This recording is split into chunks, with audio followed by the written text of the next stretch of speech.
Searching for Success by Brian Carty. I often sit back and analyse how my life has gone and how it's going.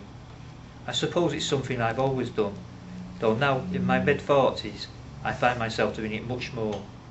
I inevitably come to the same conclusion: there's something missing. Sad really, I suppose, but to me it seems like a missing piece of a jigsaw. I know what it is. It's a sense of underachievement.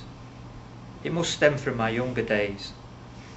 When you're a kid, you always want to play for one of the school teams or excel in some form of sport, be it football, cricket, athletics or rugby. With the first three I failed miserably. I have a little success with the latter, breaking into the rugby team in my final school year. I always laugh to myself when I reminisce about my attempts at proving my sporting ability. One particular occasion always springs to mind.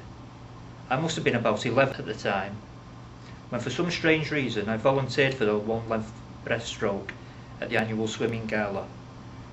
God knows why I put myself forward for the event, as I could barely swim the distance. On the day of the gala, mine was the first event. I remember quite clearly standing there, shivering, not with cold but fright. The overpowering stench of chlorine seemed to burn my nostrils, causing my eyes to water.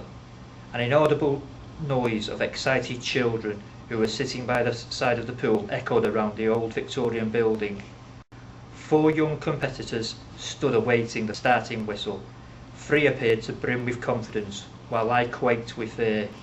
Then it came, one sharp blast on the whistle, and my 3 opponents disappeared into the water, causing barely a ripple, whilst I stood there, pinched my nose and jumped in. I couldn't dive, I still can't.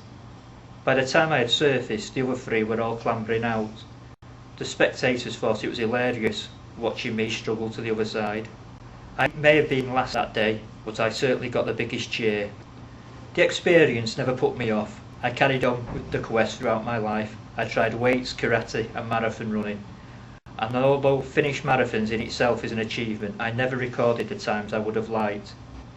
Don't get me wrong. It doesn't just have to be a sporting success. Something academic or musical will do, as long as I can get a sense of personal pride.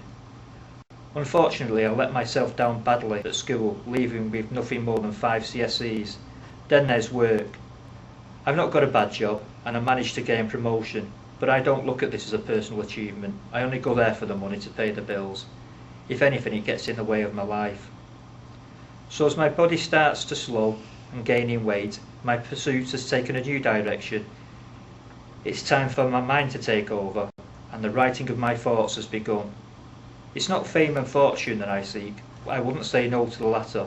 It's the hope that I can achieve a published piece, and that one day, in the distant future, as I fade from the memory of my children and eventual grandchildren, somebody somewhere will fall upon and read my work, and though I won't know it, I would have left my mark.